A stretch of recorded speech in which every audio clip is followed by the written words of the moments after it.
Change it. Now, this one you're going to like. This one is from the San Diego Public Health Laboratories.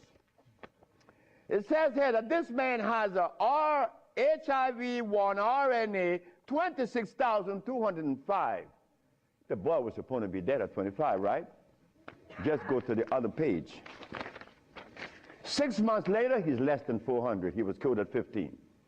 So anybody want to read it? Because I could be lying, because that's the way we think. But here it is. No, that's possible. I could be lying. Here, young lady.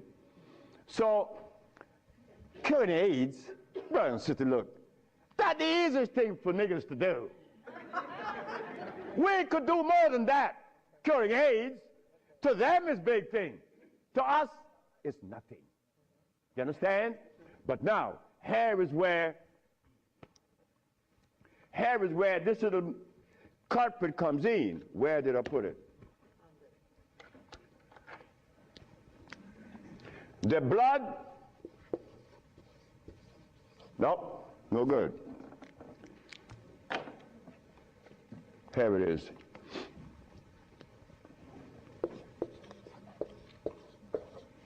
Blood and starch.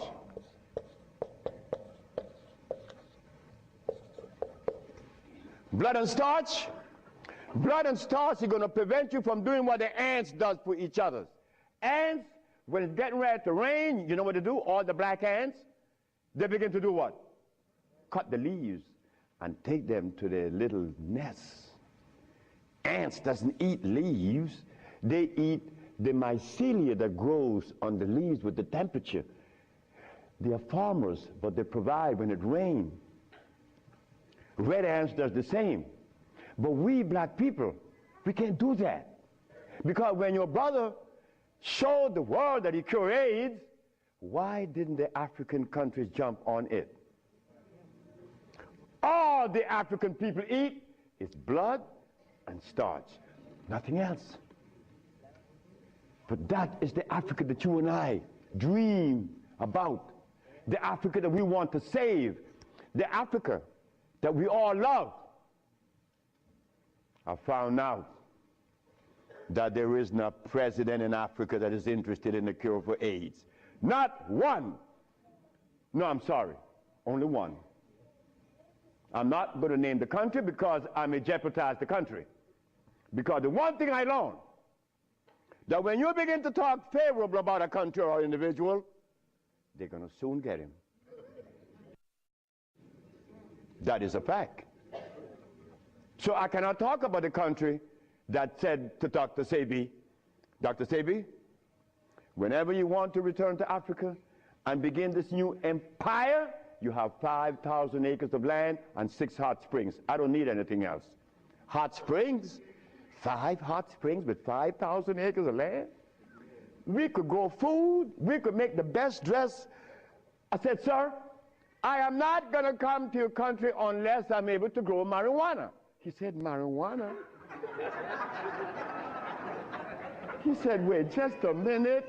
He said, I can't do that. I said, well, the compounds I've been giving your nephew that was autistic, that now is talking, was marijuana. And as for you is concerned, when I came here, you weren't walking. You were dying. Now you're running up the steps in the presidency. Yes, marijuana. That's a God's product. That's not cigarettes. You see what happened?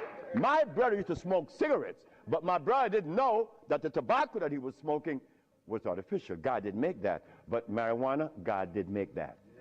So it must have been a good reason why I was told in school that everything God made is good. Well, I know that. I live that. And I always will smoke it for as long as I live. Why? Because I have that right. I have that right. It's not everybody that uses it, from autism to arthritis, is cured, because everything that God made is good. So as I go to Africa, all happy, I came back with my tail between my legs, because ain't happening. It ain't gonna happen. They're not interested in that. But the one thing I noticed today and yesterday, and you may have heard it, President Clinton and Sanjay Gupta, they found the end of AIDS. How could they find the end of AIDS when they have not found the end of diabetes, the end for sickle cell, the end for any disease?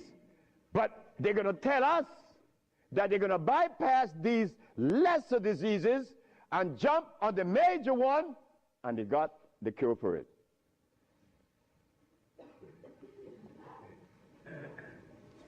I got documents to substantiate that I cure AIDS, right?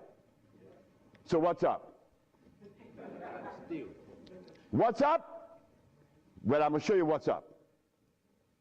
When I was in Zimbabwe, the Department of Health said, why do you come to us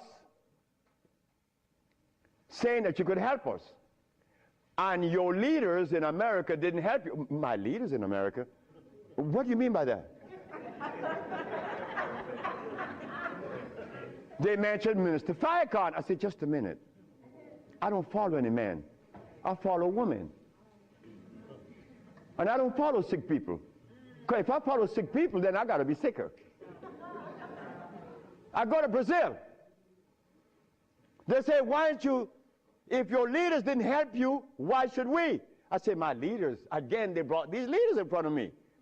And they mentioned something like Al Sharpton and Jesse Jackson. I say, oh, God. I say, why you all ask me about these people? I never knew of Jesse Jackson or Al Sharpton or Oprah Winfrey promoting something that is equitable and good for the black community. That's never been. What they could do is march. That I know. But why do you ask me about it? I'm asking you, why can't you incorporate this in your repertoire? You said me, I have no leaders. My leader is my mama. The biggest testicles on anybody I've ever seen, they was on my mama. So don't ask me about leaders. I don't follow leaders. I never was part of that thinking. I don't need anyone to lead me someplace. So now I'm asking you, what do we do now? I cure AIDS. Are you going to call Oprah? You don't need to. She could advertise 1 million pieces, broken pieces, right? But that's fine. But she cannot advertise the cure for humanity. But there's one little dude that got himself in trouble.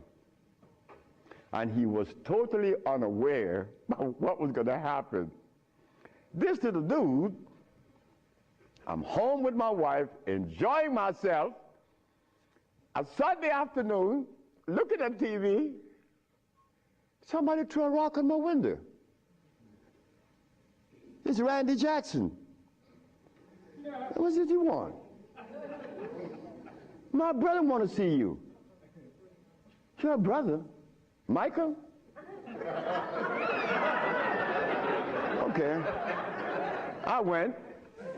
Well, he's sick as hell. Well, I treated him, and he got cured. He saw it, and he was encouraged to take me to the Rayburn building on Capitol Hill. Oh, my God. This is going to really confound you. Michael Jackson took me to the Rayburn building on Capitol Hill on the 31st day of March? April. No, of March. March. It was March, 31st day of March of 2004. I said, why are you taking me there? Because you cure AIDS. I said, but what makes you think that they are interested in that? What makes you think that the world is interested? I don't care if it's any country in the world, they are not interested. Especially Africa. They were never interested. AIDS isn't killing Africa. Hepatitis C is killing Africa. All of West Africa is the red line for hepatitis C. You talk